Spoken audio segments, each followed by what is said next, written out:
uh, once more we can study your word. And salamat po sa banal na Espiritu na siyang gumagaway sa amin, nagtuturo sa katotohanan.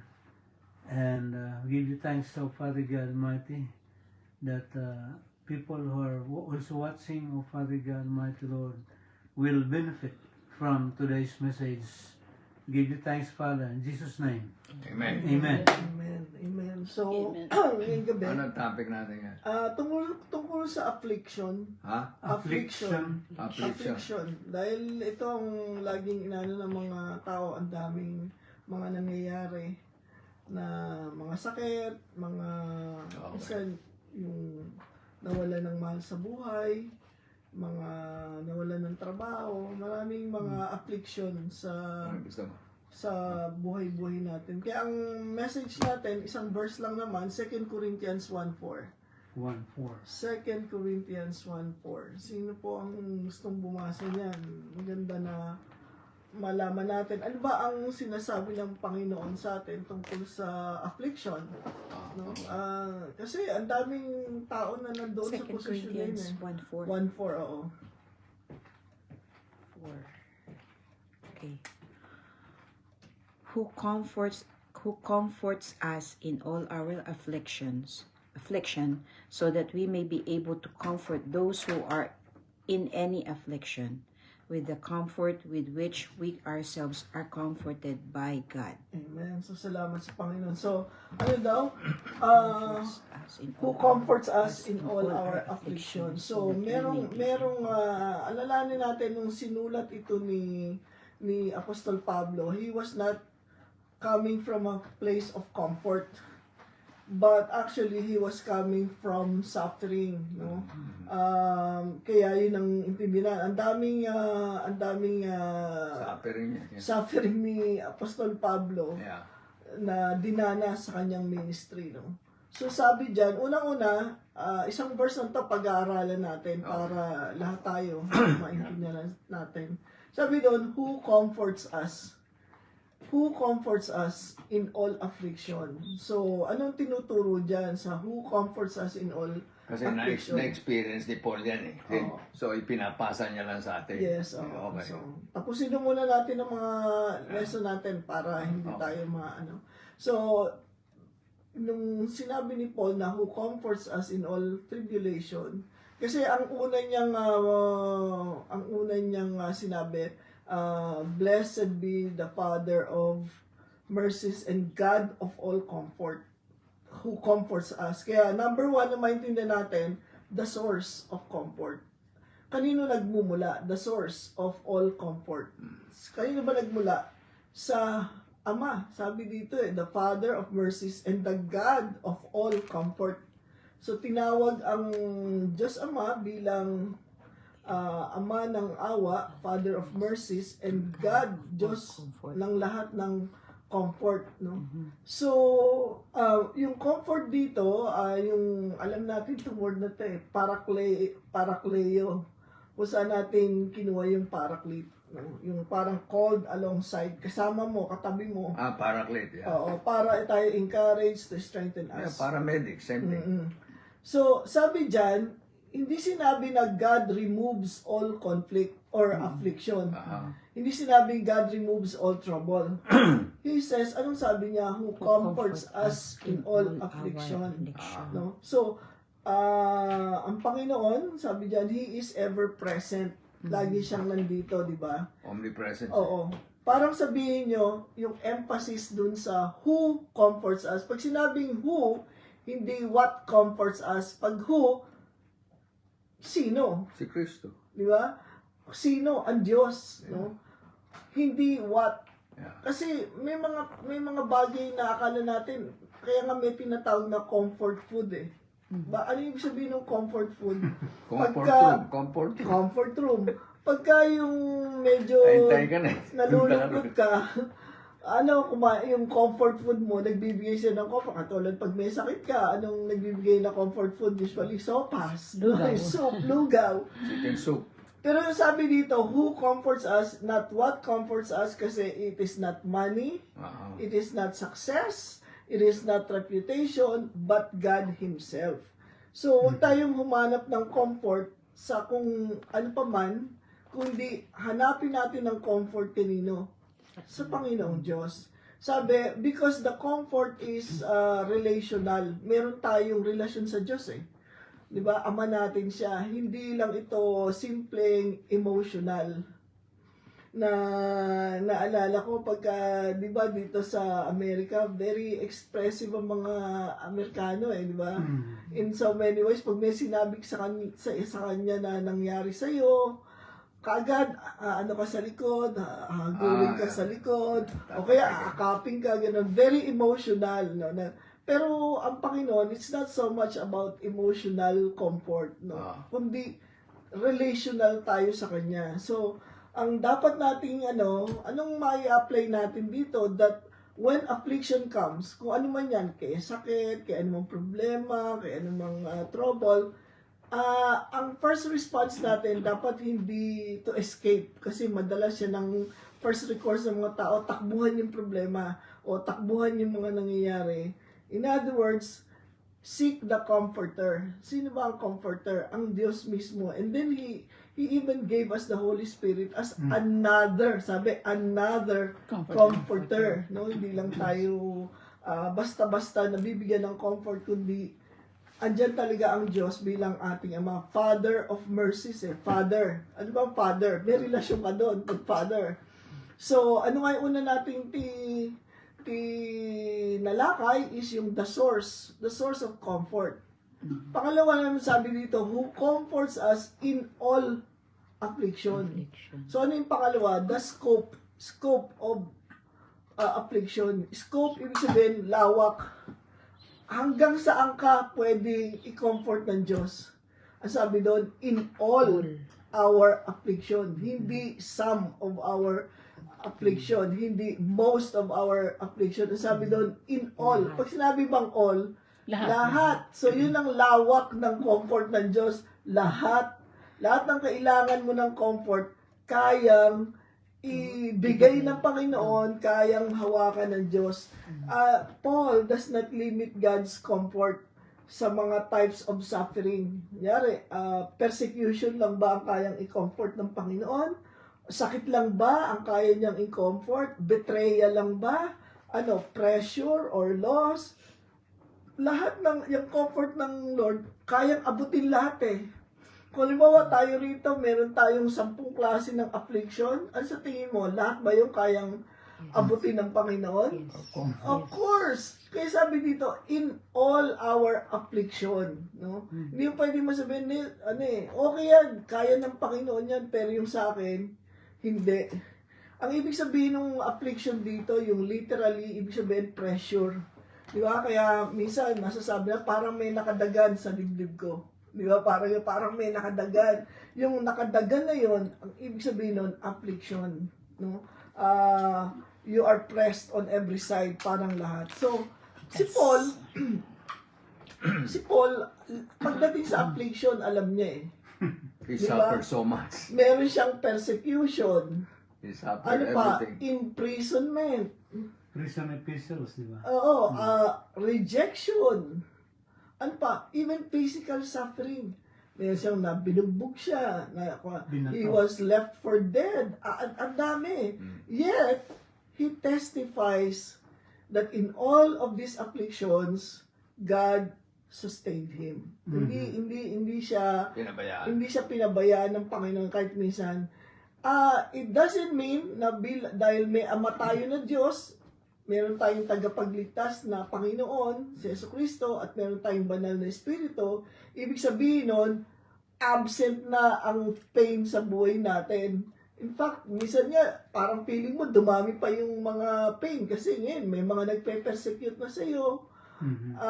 Ngayon, ang term dun sa mga, minsan, verbal persecution eh. Hindi, dito, naging bashing na eh. Kaya dito sa Facebook, pag meron ka sinulat, tapos may mga nag-comment, parang it's a form of persecution.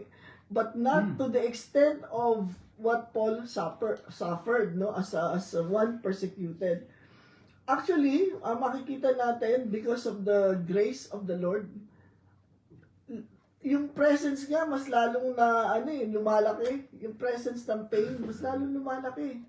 Pero kasi naman, sabi ng Panginoon, habang lumalaki yung pain mo, lalo namang lumalaki yung grace ng Lord sa iyo. For my grace is sufficient, sabi ng Panginoon, di ba?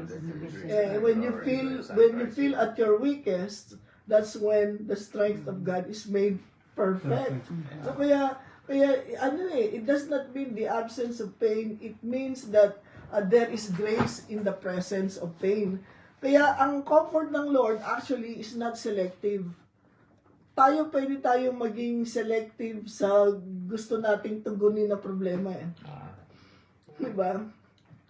Na alala ko yung kapatid ko na siya yung namatay last April. Mahilig itong marami itong mga punchline eh. Sabi nung asawa niya or something, sabi niya, ayan si Ate Omay, ako daw. Sabi niya, merong pinipili sa bibigyan. Merong pinipili si Ate Omay. Sabi naman ng kapatid ko, napili ka naman eh. Ha? Paano ko napili? Napili kang wag bigyan. Napili kang pagbigyan. Pero ang Panginoon, hindi siya selective. Lagi ang Panginoon willing and able. Sabi dyan the God who comforts us in all affliction. Kaya, hindi ka left behind. Kung ano man yung affliction mo, kaya ng Panginoon. So, the grace of God is sufficient. O Agnes, basahin mo ulit kasi yung susunod. Ang sabi dyan, 5? yung 4 pa rin. 4 pa rin. The whole. The Who comforts us in all our affliction, so that we may be able to comfort those who are in any affliction. Ayun, sabi doon, that we may be able, to comfort Those who are. So far, napag-aralan natin the source of comfort. Sino yung source of comfort? Ang Panginoon, mismo ang Diyos Ama. Pangalawa, the scope of comfort in all affliction. Lahat. Walang pipili ng Panginoon. Ayoko niyan, di ko kaya yan. Hindi, lahat kaya ng Diyos. Pangatlo naman, the purpose. Ano ang purpose ng comfort? Kinomfort ka ng Panginoon, may purpose yun. Ano? That we may be able to comfort others. So God's comfort, it's never meant to stop on us. Kasi yun ang problema natin eh. Pag mayroong ginawa ang Panginoon sa atin, akala natin tayo yung finish line. Hindi natin na-realize na tayo yung starting point. Pag may binless ang Panginoon sa iyo, meron kang tinanggap na blessing, hindi ibig sabihin nun, hanggang dito na lang yun. Kailangan yung ginawa ng Panginoon sa iyo, mag-extend saan? Sa iba na nangangailangan nung ganun din. Kaya diba, we are blessed to be a blessing. Ay, lagi natin ginagawa example, bakit yung Dead Sea naging Dead Sea? Kasi yung Dead Sea, dinadaluyan ng tubig, pero wala naman siyang pinupuntahan yung tubig. Naiipon lang doon. Walang channel para lumabas siya, walang outlet. Kaya nako-concentrate lang sa kanya. Kaya palapot ng palapot at patigas ng patigas yung mga asin doon.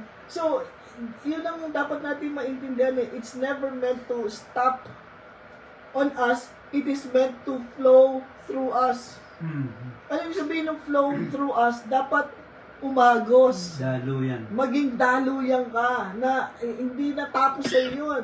Alam yan, binigyan ka ng pagpapala ng Panginoon. Natapos na sa atin yun. Pero yung pagpapala na binigay ng Panginoon sa atin, dapat mayroong daluyan. So, in the same way, sa suffering naman, sa atin, ayaw natin ng mga suffering, challenges, ayaw natin yan eh. Kasi mas gusto natin yung wala tayong ganun. Pero sa mata ng Diyos, it is not wasted in God's economy. Diba? Yung economy is the way God do things, no? So pagka sa mata ng Diyos, walang nasasayang kasi diba, God is able to do exceeding abundantly above we can ask or think. Second, God causes all things to work together for good for those who love Him and are called according to His purpose. Ano pa sabi? That what the enemy meant for evil, God can turn it around for our good. So, walang naaksaya sa Panginoon. Lahat ng bagay na dumadating sa atin, merong magagawa ang Diyos doon. Either i-convert niya sa good, right? I-convert niya sa good, good for you, di ba? At good para sa iba. Isa pa rin sa akin, it is also for your learning. Yes, kaya So nga, you learn, you pass it back. right. So, talagang walang naaksayang kahit anumang bagay sa economy ng Panginoon. Sabi doon, that we may be able. Ano ibig sabihin nung, sabi dyan God of all comforts, who comforts us in all affliction, so that we may be able. Comfort Pag others. naririnig mo yung salitang able, anong kakabit nun dapat? Able to. Able, ibig sabihin nun, able, ability. Kaya nga may able So pag sinabing, para maging able ka, ibig sabihin nun, binibigyan ka ngayon ng Diyos ng ability, Lakas. ng power, no? Kaya pag narinig natin lagi yung that we may be able, ang ibig sabihin nun, God is giving us empowerment. Magkaroon ka ng ability. So, God strengthens us that we may strengthen others. God comforts us that we may comfort others. Okay. So, kumbaga yung pinagdadaanan nating trial, affliction, preparation lang yun. Parang yung mga nasa military training, ang dami nilang dinadaanan kung ano-anong mga sitwasyon, pagsubok, pero that is just training. Equipping. Because yung survival mo, it will become someone else's support Survival, yeah. and survival. Pagka na-survive mo yan, makakatulong ka para mag-survive din yung iba. Parang sabi mo, I've been through that. Alam ko, ang Diyos, He will never fail you. Kaya magandang maintindihan natin, the comfort you receive becomes the comfort you release. Parating ganun yan receive, release, receive, release. Give. Shall be given. Give, it shall be given back to you. So, parating receive, release. Yan ang cycle ng Panginoon. Pag nakatanggap ako, dapat mag-release ako. Hindi pwedeng matapos sa iyo yun. Kahit na in any way yun, kung physical yan, kung material yan, kung comfort yan, hindi dapat matapos sa yan. Di ba? Naalala ko to, nung araw, pag may namatayan, di ba? Parang ang bilis lang sa atin magsabing condolence, di ba? Sa atin, condolence, ganyan. Pero iba pag naranasan mong mamatayan. Iba pag naranasan mong mamatayan ng mahal sa buhay, the way you comfort others, nag-iba nakita ko sa sarili ko kasi noon, parang madali lang magsabi ng condolence, no? Pero nung naranasan mong mawalan ka ng mahal sa buhay, naalala ko noon, nung bata pa ako nag-college ako, pagka may mga namamatay kahit sa pamilya o kung saan, mga kamag-anak, hindi ako talaga lumalapit sa doon sa coffin. Hindi ako lumalapit. Until one time, sabi ng tiyuhin ko sa akin, sabi niya, lumapit ka, sabi ganyan. Kasi isang araw, hindi mo mapipigilang hindi lumapit. Totoo naman. Kasi, nung namatay, ang unang namatay sa amin, yung kapatid ko, 16 years old Pero yung mga noon, hindi ka nakakaranas talagang malapit sa iyo na namamatayan ka ng mahal sa buhay. Hindi ako talaga lumalapit. Hindi ako lumalapit hanggang yun nga, mahalin ko yun. Dumating nga yung point na yun na kahit ayaw mo lumapit, lalapit ka talaga. At nung nangyari yun, naiba ang pananaw mo sa kamatayan, nag-iba ang pananaw mo sa buhay. Kasi this time, lahat ng nangyari sa iyo, alam mo na pinagdaanan ng mga taong naunang nakaranas yun sa iyo.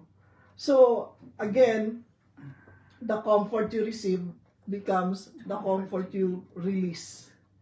Lahat ng bagay, lahat ng blessing ng Panginoon, naka-receive ka ng blessing, mag-release ka ng blessing. That's the way, alam nyo, ito medyo side lang kasi gusto kong ipine-prepare ko to para isip ko to. Alam niyo ba, it also is true with money. Pag ang pera hindi umikot, mai-stop ang flow nun sa'yo. Kapag meron kang tinanggap na pera at yung pera na yan umistop sa'yo, wala nang kasunod dyan. Kasi ang pera, it's supposed to be umiikot. So, ganun lahat ng bagay ng Panginoon. Pag binigyan ka ng blessing, dapat i-release mo yan. No, not everything, but at least release something, no? So, ano yung so far na pag-aralan natin? The source of comfort, the scope of comfort. Number 3 ngayon is the purpose of comfort. May purpose yung comfort na yun ng Lord para tayo rin makapag-comfort, makapag-bless ng iba. No? At pang-apat naman, sabi doon uli, basahin mo uli yung buong verse 4. Who comforts us in all our affliction, so that we may be able to comfort those who are in any affliction, with the comfort with which we ourselves are comforted by God. Ayun daw, sabi natin, with the comfort with which we ourselves are comforted by God. So, hindi niyo ba na-emphasize yung repetition, comfort, comfort, comfort? Tatlong beses binanggit ni Paul yung comfort eh. So, ano yung pang-apat na pag-aaralan natin? The transfer of comfort. the transfer. Ano yung purpose ng ng affliction na yan at saka ng comfort na yan? Para magkaroon tayo ng empowerment, di ba? That we may be able. Pag narinig natin yung able, anong kakabit niyan? Ability. Able, ability, or power. So, yung mga nangyayari sa ating suffering, preparation yan. Preparation for empowerment. Pero, baliwala yung preparation for empowerment kung hindi mo talaga gagawin. Kaya, andun yung transfer of comfort with the comfort with which we ourselves are comforted by God. So, ano yun? It's the comfort of God, comfort galing sa Diyos, comfort na tinanggap mo, comfort na ibibigay mo rin sa iba. Okay. Okay? So, ibahin naman natin pangalan, the God of all blessing. Binigyan ka ng source, yung source of blessing, binigyan ka, receive yung blessing. Release mo rin yung blessing.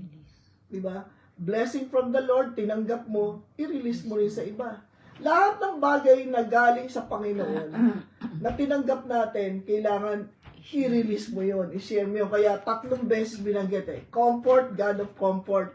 Tapos ability to comfort, and then transfer the comfort. Para saan yung ability? Para saan yung pagbe-bless sa'yo ng Panginoon kung hindi mo rin lang yan i-share sa iba? Kahit ano pa yan. No, we're talking of comfort, but this is applicable to everything. No? Pwedeng blessing, pwedeng strength, pwedeng kahit ano pa man. So, the same comfort, it is not just human advice. Kasi mahilig tayo magbigay ng advice eh. Pero ang katotohanan yan, yung binibigyan naman natin ng advice, hindi naman ginagawa. Di ba?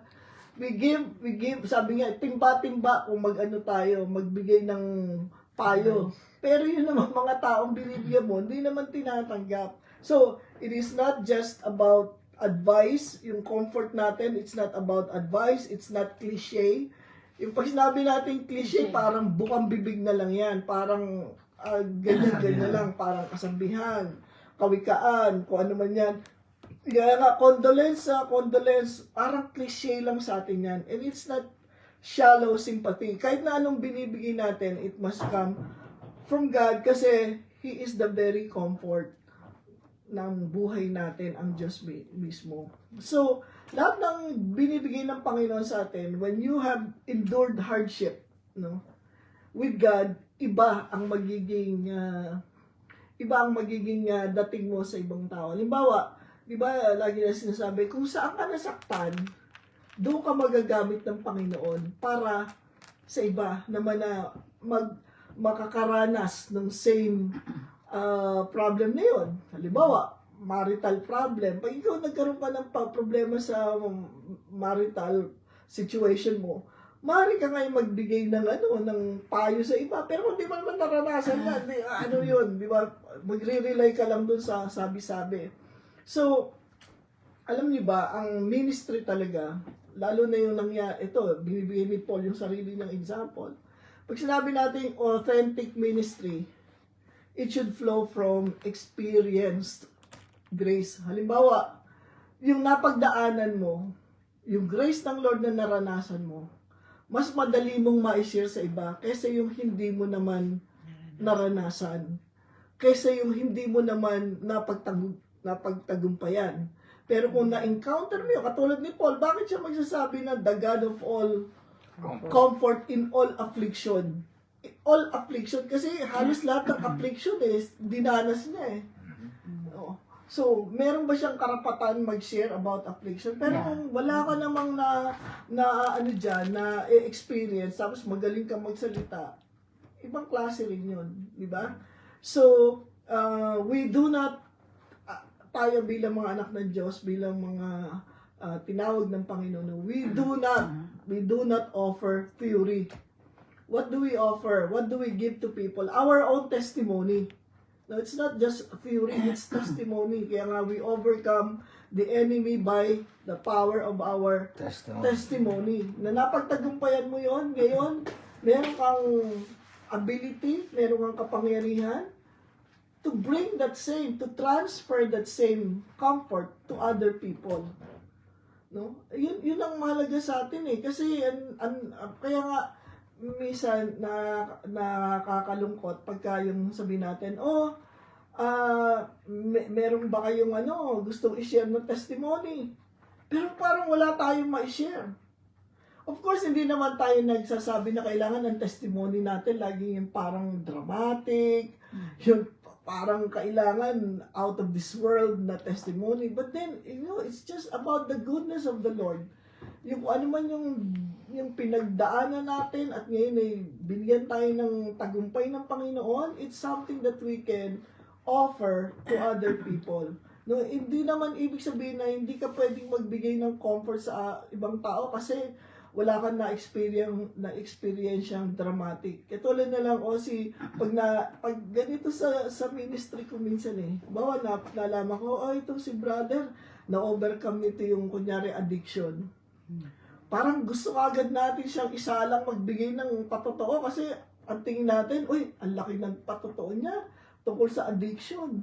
Tungkol na overcome addiction. Pero meron isa na, kaya ikaw naman, parang ang testimony ko lang, gusto kong magbigay ng pasalamat sa Panginoon dahil itong nabuhay ako ngayong araw na to. So ngayon parang na-reluctant ka kasi parang hindi kasing lalim mo kasi na-intimidate ka na mag-share, di ba? Bigat Mas mabigat yung sharing niya So hindi yan ang mahalaga sa Panginoon. Ang mahalaga sa Panginoon, yung tinanggap mong biyaya sa Kanya ay na-share mo rin sa ibang tao.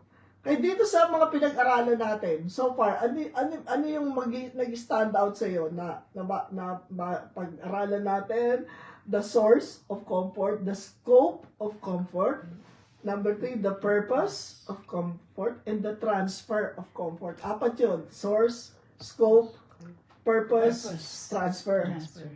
Anong pwede niyo maging conclusion do sa apat na napakinggan nyo? The source, God Himself. The scope, all affliction. The purpose, that we may be able to comfort others. And then number 4, transfer with the comfort that we ourselves receive. Kung ano man yung comfort na ibibigay natin sa iba. So ano mag-stand out sa doon? Anong isang bagay na... This is also what I learned. Any kind of kindness you extend to other people, however small it is never wasted. Yes, of course, never wasted in the eyes of God. Kaya sabi natin, nothing is wasted in God's economy. Nothing is wasted in God's economy. Amen. So, whatever kindness we offer to other people, it's never wasted. Ano pa? Maganda yan. Ano pa sa tingin ninyo? Meron pa ba kayong gustong idagdag? Ikaw? At saka si Paul na-experience ako, takot-takot ng suffering niya Oo, amen. Katakot-takot talaga. Next to Jesus Christ, si Paul na yata may pinakamarami. Siya pinakamarami. You cannot understand all those. He survived all of it. Yes. That is, hindi ko maintindihan din minsan, Ano yan, Agnes? Yung in all. In all affliction talaga. Magandang mapakinggan yun, no? Hindi selective ang Panginoon sa pagtulong sa atin. Lahat ng ilapit natin sa Kanya, tutulungan niya tayo. Maliit, malaki. Malaki, maliit yan. Ano pa? Ang reality ng buhay na Diyos Amen. sa buhay natin, lalo na kay Paul, Aha. naging talagang buhay reality sa kanya na ang Diyos ay nananahan, Amen. is indwelling in him. Kaya whatever suffering ang nararanasan niya, kaya tuloy naisip ko, kaya siguro nakasurvive din si Apostle John sa ilublob ka man sa kumukulong Kumukulong oil. oil. Yeah. Dahil the reality of God in him, parang natiis niya yung, of course, talagang suffering yun. Biruan mo, kumukulong oil. Pain, yeah. But because of the presence of God in him, ganun din yung mga tao na mga sa Rome na ipinapakain sa leon. Yeah. Gagawang human torches. Okay, yung churches. So, ibig sabihin, hindi naman kagad mamamatay pag sinagpang ka ng leon eh. Masakit yun. Paunti-unti. Dahan-dahan yung pagkamatay mo doon. Mm. So, pero and yet, sinasabi ng mga, according to mga tradition, na habang sinusunog sila, yung mga old saints na yun, they were singing hymns. Yeah. Paano sila makakapagkanta pa ng mga Christian songs na yun while they're burning? Talagang dahan-dahan yung pagkasunog ng katawan mo eh. And yet, they can see the joy. Hindi lang happiness, kundi joy of the Lord. So yun ang nakita ko dyan, yung presence Yeah. ng Panginoon sa buhay ni Paul is very real. Kaya, biruan mo na shipwreck. Binato siya hanggang sa Kinagat pa ng ano. ng ahas. Ng ahas. Yun na lang, yung makagat ka ng ahas. Yung mga tao doon sa island, sabi nila sigurado patay ito, may makasalanan itong taong to, kaya nakagat ng ahas. Nasagip ka nga sa shipwreck, nakagat naman ng ahas. Kaya sabi talagang... Pero anong ginawa niya? Ginanon lang niya yung ahas doon sa apoy. So, ibig sabihin, talagang pag naging reality din sa atin na tayo rin, we are the temple of the Spirit of the living God, then we can go through all kinds of affliction, Tribulation. Yeah. tribulation, suffering in this world kasi hindi natin maiwasan dahil this is an imperfect world. So, kaya magandang paalala yan sa atin na hindi naman gusto natin suungin yung mga suffering, hindi natin sasadyain na, I will be suffering for Jesus, susuong ka sa mga calamity sa pagsubok. Hindi. Dumarating talaga, whether you like it or not. Yeah. Kaya lang, ang comfort nga natin ay ang Diyos. Yeah. So, mali ang natutunan natin dito. God is the God of all comfort. No? Lahat and He is ever present. Siya lagi present. Kaya yung paraclete, ibig sabihin nun, alongside present. Para means parallel. Kasama mo and then present. Help Kaya us. So, helper. Kaya number one talaga is the source, ang Diyos mismo. God is the God of all comfort and He is always present. Number two, lagi natin tandaan, affliction has a purpose. Diba? Ano sabi sa Book of Ecclesiastes, chapter 3, diba? Sabi doon that there is a time and purpose for everything under the sun. Everything, there's a season Season, and a purpose. season and purpose. So, lahat ng bagay may purpose. Sabi nga ng nabasa ko to, although this may be some just old story, no? Parang yung folklore na tawag sa atin. Sabi daw ng ganun, bakit kaya nila lang pa ng Diyos ang lamok? Lamok, consumption lang ang lamok eh. Bakit kaya? Ano ba purpose ng lamok? So, yung istorya na yun, hanggang sa, alam mo, kaya may lamok para yung mga kalabaw maging masipag. Dahil ganun sa mga lamok. And kahit na yung lamok, meron daw purpose. So, affliction, so una, God, Our God is the God of all comfort and He's always present. Number 2, affliction has purpose.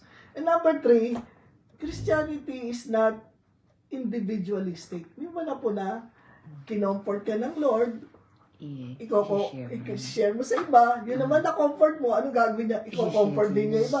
So, it's In short, pass it on. breaking Pass it on. chain of blessing. Pass it on. Kaya pag natapos sa iyo yun, hindi mo nagawa yung purpose ng Panginoon. Ano ba yung purpose?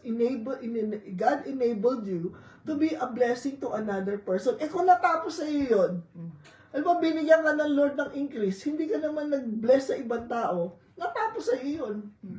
No? So, kailangan, Christianity is not individualistic. Hindi, lahat ng ginagawa ng Diyos, it's not meant to stay with you. It's meant to, be passed along. Oo. Yeah, pass it on. So, ano yung nakita natin? God is the God of all comfort and He is always present. Affliction has purpose. Kaya, imbis daw na tanong natin, Lord, why is this happening to me? Ha? Di ba madalas tinatanong natin, bakit nangyari to sa akin? Why did this happen to me? Di ba? Bakit nangyari to? Dapat daw hindi ng tanong natin, Lord, why did this happen? Kundi ang tanong natin is, who will I be able to help Yes. when this is over? Sino matutulungan ko pag natapos ko to, na-overcome ko to by your grace? No? Kaya, sabi nga, some people daw, they waste their pain. Kasi naging bitter. Yun naman, resentful. Yung iba naman, they weaponize their pain. Ginagamit nila yung pain nila panglaban sa ibang tao. Di ba? Pero alam mo ba, mature believers, we know how to steward our pain. Hindi, ibig sabihin, alam natin kung sino ang lalapitan mo, kung sino ang hahanapan mo ng solusyon sa pain mo. At yan ay walang iba kundi ang Panginoon. Kaya yun ang magandang ano. So, to sum it all up, yung 2 Corinthians chapter 1 verse 4 reminds us, affliction is real. Totoo yun. But comfort is available. Amen? Comfort is available. And our purpose is certain. Meron tayong purpose lagi. Sige, Purpose is certain. certain. Ano yung purpose natin? That we may be a blessing to other people. Parating ganyan. So, God does not waste affliction. Sabi natin, He transformed it into ministry. Yun ang nakakatuwa sa Panginoon. Yung affliction na pinagdaanan mo, na siya rin naman ang magtutulong sa atin, it becomes your ministry. It becomes your ministry. Ngari, yung mga tao, pag may lumab siya, Agnes, paano ba kung itong asawa ko, ganito, ganyan. More or less, you will be able to say Nakuha mo something. sikreto eh. Nakuha mo eh. Paano ko Kung hindi mo na-overcome nakuha to? sikreto, how can you pass it on? Kaya nga sabi, your suffering is not the end of your story. Correct.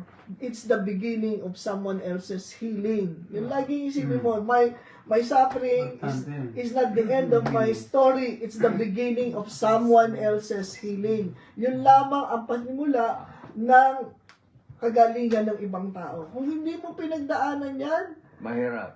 hindi ka makakapag-minister sa ibang tao, hindi mo Saka masasabi. kung mag-advise ka, mamali. Oo, mali. Lagi ka lang theory. Hindi mo na overpass eh. Kaya ang kagandahan dito sa nangyayari sa buhay natin, hindi niya naaksaya kahit anong bagay sa kamay ng Diyos. Parate, whatever it is, kayang hawakan ng Panginoon yun. Yan ang na-share ko sa inyo to. Mahina ako mag-aral nung araw, elementary ako, di ba? Nakikwento ko na. Naikwento nyo na, Nakikita ko yung mga marurunong. yeah. Section 6 ako eh. Sila yung section 1, section 2. Nakisumama At kayo. nagsasama-sama sila. Ako laro lang na laro, walang balang. One time I get interested, I joined them. I got addicted. Oh, Does this start? yeah. So from 6, naging section 2 ko. Naging, Section 1 na kayo. naging student council ako. Kung yung member ng student council. So from bottom, I go up. Pero the good thing, yung sinasabi niyo yan, if I may interrupt, na hindi naman yung mga thirst ninyo for learning, naipasa nyo naman sa iba Yeah, dahil yeah. naging nagturo Yeah, kayo, yeah. nagtuturo kayo. So, it's always the same thing with the Lord. Ngayon, ang gusto ng Panginoon, umikot Kaya hindi yan. na gusto natin, di ba, neglecting not the assembling together Yes, of the oo. saints. You know what I mean? Oo. Kaya nga, nung inakay ka ng Panginoon sa madilim na dinalakaran mo, Yeah. isang araw, ikaw naman ang magiging liwanag doon sa mga tao naglalakad din sa ganung kadiliman. Kaya napakaganda ng Panginoon. Every time na na-overcome natin isang bagay, remember this, yung trial natin, it becomes our ministry. Our testimony and our ministry. Kaya may ministry ka agad. Lord, ano kaya ang ministry ko? Yung napagtagumpayan mong challenge o trial sa buhay mo, that's your ministry. Kasi there is no shortage of people experiencing the same experience, the same trouble you experience. So, that's the beauty of what it means to be in the kingdom of God na lagi, lahat sa atin may ministry. Kamukha yan, nakakita mo yung comfort. So, one word lang yung comfort. Yeah, one word lang yung comfort. Pero you learn so many things from that Yes, comfort. oo. So, you pass that, all scripture are given for our learning. Learning, for rebuke. Kailangan yung matuto ka ron, ipasa mo. See? Yes, oo. Kung hindi ka natuto, how can you pass it on? Yes, oo. Kaya nga yun ang kailangan natin. Yeah. God Kaya I'm covers. excited when I learn something na secret. Yes. I pass it on. Kasi hindi mo masosolve kung hindi mo alam ang secret eh. Yes. Sabi nga, God comforts us so that we will comfort others. Laging ganon. Receive, release. Receive, release. Receive. Receive comfort, release comfort. Pero pag hindi talaga tinuro sa iyo ang sikreto, mauubos ang oras mo, hindi mo masosolve. Amen. Kaya sabi ko sa tatay ko, gusto mo ako maging engineer? Wala akong interest sa number, wala akong sa marang-barang. Ang gusto ko life. See? Yeah. Mahagdi ako sa plan, sa buhay, namamatay, nabubuhay ulit. Yan ang gusto ko. Ba't mo ko dadalhin doon? See? Praise Pero the Lord. pumayag din naman siya sa akin ng bandang huli. Di ba? Alam niyo yung istorya. O di natapos ko rin. Oh. Nabanggit mo yung healing. Oh, healing. Yung parati natin sinasabi na hurt people, hurt others. Oo. So kasi hindi nagkaroon ng healing. Oo. So lahat naman dadaan ng affliction talaga Yes, oh. in the world. Yes. Pero kailangan magkaroon ng healing. Oo. Para sa ganon, the healed people will bring healing To others. to others. Yes. Oh. Otherwise, if I'm still hurting, parating sakit ka hurt rin. ang Oo. dadaling ko sa Yeah. kapaligiran ko. Oo. Kaya nga, yun ang dapat nating matandaan. So anyway, magandang lesson itong ating nakuha na Punta ka sa pila, ang daming healing doon. Puro healing ng healing dito, healing doon. Left and right, puro healing. yeah. Pero tayo naman, ang tagapagbigay ng lunas sa mga humihiling. Punta ka doon, dami nag-healing. Hiling dito, healing ng healing. Sa Pilipinas nga, di ba, hiling ng hiling. Sabi nila, at saka isa pa, yung pahingi noon, imbis na Panginoon, pahingi noon, pahingi noon. Pahingi noon. Pahingi noon. Kaya, Maganda yun Panginoon. Oo, pahingi noon. So, sige Saka po. ang kasagutan, Oo. ikaw. Ikaw, oo. Pag lagi kong sinasabi dun sa mga tita, kasi kailangan namin ng ganito. Sige, pagdasal mo yan sa'yo, pagdasal mo yan sa Lord. Nagdasal na nga ako eh. Ikaw daw ang kasagot. Bumabalik din. Bumabalik din sa'yo eh. Praise the Lord. Yeah. But salamat sa Panginoon, di ba? Because you are releasing, you continuously receive. Ganun lagi yun eh. Pagka natigil sa'yo yun, wala, matatapos ang Kaya ganun pagdaloy. din tayo sa mga pag-aaral. Minsan nag-aaral ka mag-isa mo, hindi mo napapansin yung isang salita, magiging rema, Oo, magbubuhay sa iyo. Yes. You want to pass it on right away. Yes, oo. Excited ka because hindi mo alam yun eh. Oo. Paano naging buhay yung isang word lang, comfort? Oo. Parang naging Yes. Amen. Pero kung na-experience yung comfort, sarap mong ipasa. Yes. Enjoy na enjoy ka pa kasi makikita mo, ang growth niya, it will grow up. Amen. Hindi lang nag-grow sa'yo, pati sa kanya nag-grow up. Amen. Sige po, magdasal Okay, tayo thank you. at salamat sa Panginoon. Hallelujah. Aming Ama o Diyos, maraming salamat po sa pagpapaalala niyo sa amin na Hallelujah. kayo ang pinagmumulan lang lahat ng comfort, lahat ng healing, lahat ng kasagutan, Panginoon, sa aming mga pangailangan. And thank you for reminding us, Lord God, that we are blessed to be a blessing. Na kami ay narito, tumatanggap ng pagpapala mula sa inyo upang maging daluyan din naman ang pagpapala sa iba. Salamat po ng pagpapaalala niyo sa amin that we have a ministry to other people.